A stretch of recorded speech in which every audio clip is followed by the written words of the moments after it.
Alright, so I'm going to be talking about this comic right here, Hunt for the Skinwalker.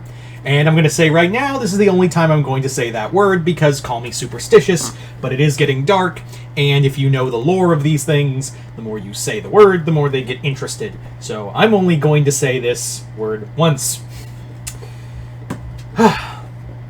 So this comic was done by Boom Studios, and the comic was written by Zach Thompson with artwork by Valeria Berzo. This is a comic that was sent to me by my friend Chris. Chris, thank you once again for this comic. And yeah, so this comic is based off of the novel of the same name, which talks about the Gorman Ranch, which goes by another name if you know your paranormal.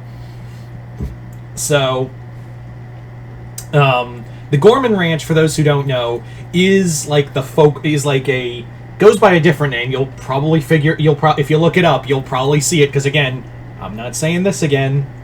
Again, call me superstitious, but like, rather take my I'll take my I will. I'm not tempting fate.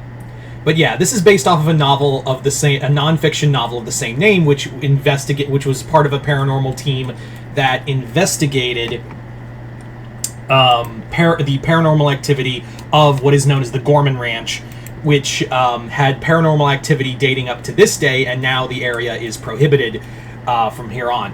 So the comic is 4 issues long, and I think that's kind of a detriment to it, because this comic doesn't cover a lot of things. It does cover, you know, a good chunk of what happened on the ranch, but the problem is that it doesn't go into major detail. This comic is treated as a horror comic, but it's not really.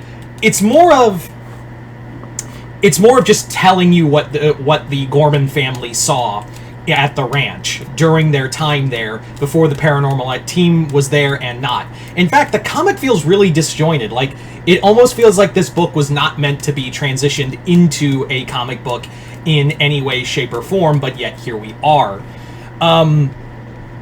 I do find it a little frustrating that this comic is essentially just kind of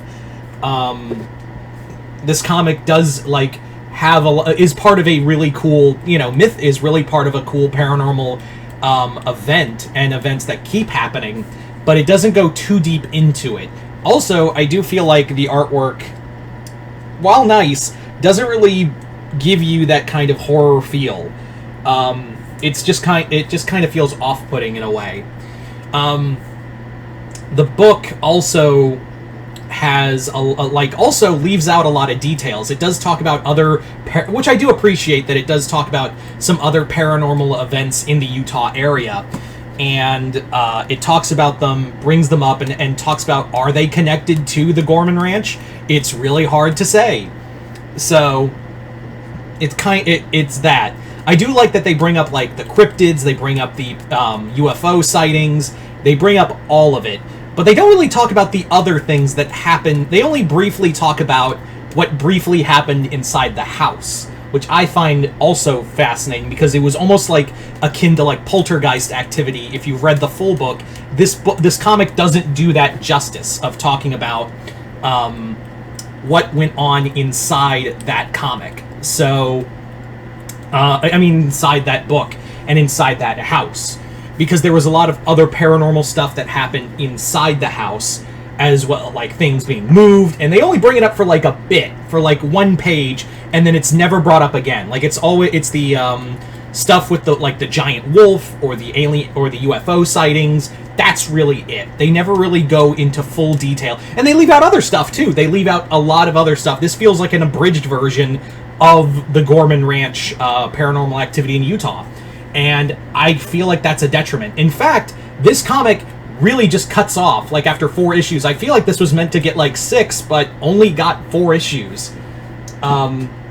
Which kind of sucks, because I was looking forward to, like, reading and enjoying this, because I like the Gorman Ranch experience. Like, I love reading about the Gorman Ranch activity.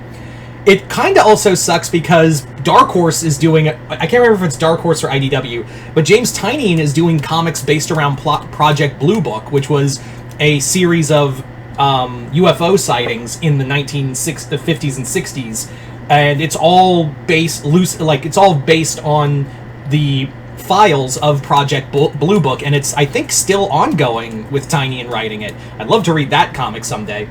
But this just feels like an abridged comic that doesn't give you anything. It just is like an illustrated comic that is just, here's what we know so far about the novel. If you want to read more, go pick up the actual nonfiction book. Yeah, it just feels like you're getting the cliff notes of the Gorman Ranch activity. That's what it really feels like. You know, at the end of the day, it just feels like the cliff notes version of those events. It really sucks. It really does suck for that. Anyway, do I recommend this comic? No. I'm going to suggest you read the novel of the same name that this comic is based on. It gives more detail about the Gorman family. It gives you more detail about the paranormal activity as well as the team. It gives you more in depth of what they were looking for as well as the activity itself and how they've theorized it all connects. Get the book, not the comic book. I can't believe I'm saying that. As an avid comic reader, I cannot believe I'm saying that. But yeah, as I know I'm talking shit in this review, but Chris always tells me to be honest in these reviews. So Chris, no matter what, thank you so much for this comic as well as the others. And you guys tell me in the comments below if you've read this comic. Let me know in the comments below what you guys thought of it. Other than that, hope you all enjoyed this. I'm Mr. Multiverse. I'll see you next time in the Multiverse.